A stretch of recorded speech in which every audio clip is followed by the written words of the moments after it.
kalau di dalam proses belajar itu harus siap, kemudian harus memperhatikan penjelasan dari ustazah supaya penjelasan nanti yang ustazah berikan dapat adik-adik terima dengan baik.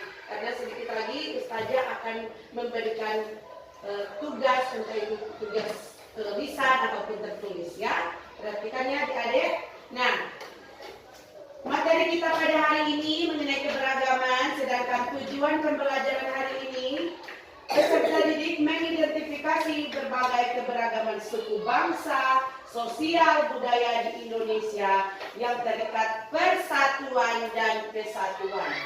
Nah, adik-adik tahu itu keberagaman apa? Nah, keberagaman itu perbedaan dari masing-masing individu. Individu itu kita pribadi ataupun adik-adik ya. Perbedaan. Nah, mulai dari perbedaan agama, perbedaan suku, kemudian perbedaan ras, perbedaan warna kulit, jenis kelamin, itulah yang dimaksud dengan keberagaman. Nah, contohnya di kelas ini. Di sini kan ada berbagai macam suku. Ada suku Mongondo. Angkat tangan yang suku Mongondo. Yang asli suku Mongondo, coba. Iya, turun tangan. Yang suku Gorontalo. Iya. Kalau suku Bugis ada? Iya. Itulah yang dimaksud dengan keberagaman. Garda Pancasila Bhinneka Tunggal Ika, yang artinya walaupun berbeda-beda tetapi tetap satu. Iya. Satu bangsa, satu bahasa. Nah, kalau di MI Budi Mulia kan agamanya cuma satu semua kan agama Islam. Ya. Kalau mungkin di sekolah lain ada yang berbeda sama Hindu, Konghucu, tapi kalau kita di MI Budi Mulia semuanya beragama Islam. Ya.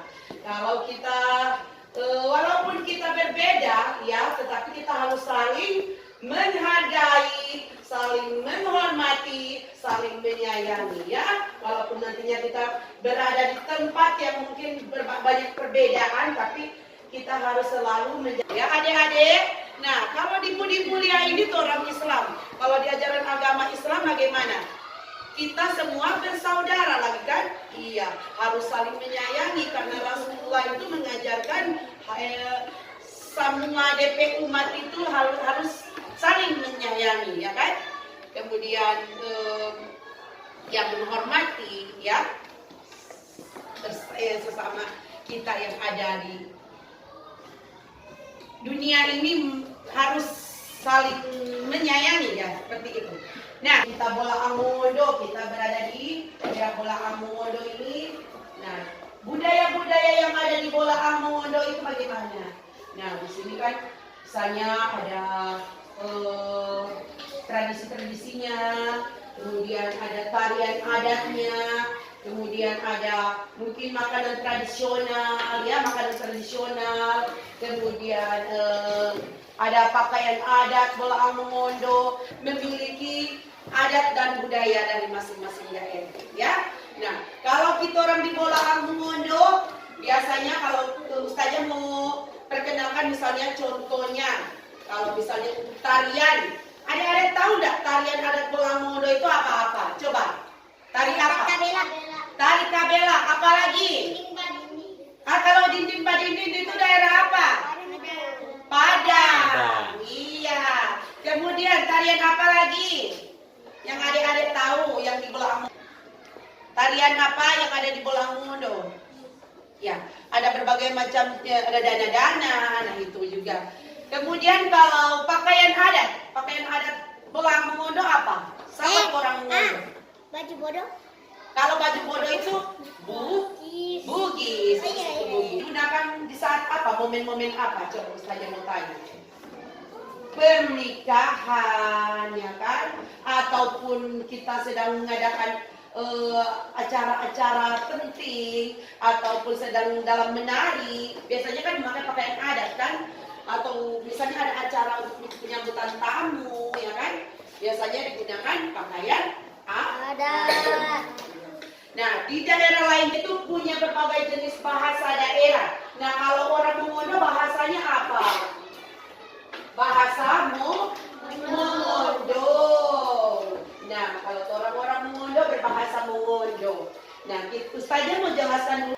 Ada bahasa Jawa, suku Jawa, bahasa Jawa. Kemudian kalau suku yang ada di Jakarta suku apa adik-adik? Betawi. Suku Betawi. Kemudian Sunda suku Bali juga di Jawa Barat. Kemudian, nah kita bicara tentang sosial. Nah, kita kan manusia tidak boleh lepas menolong, ya kan?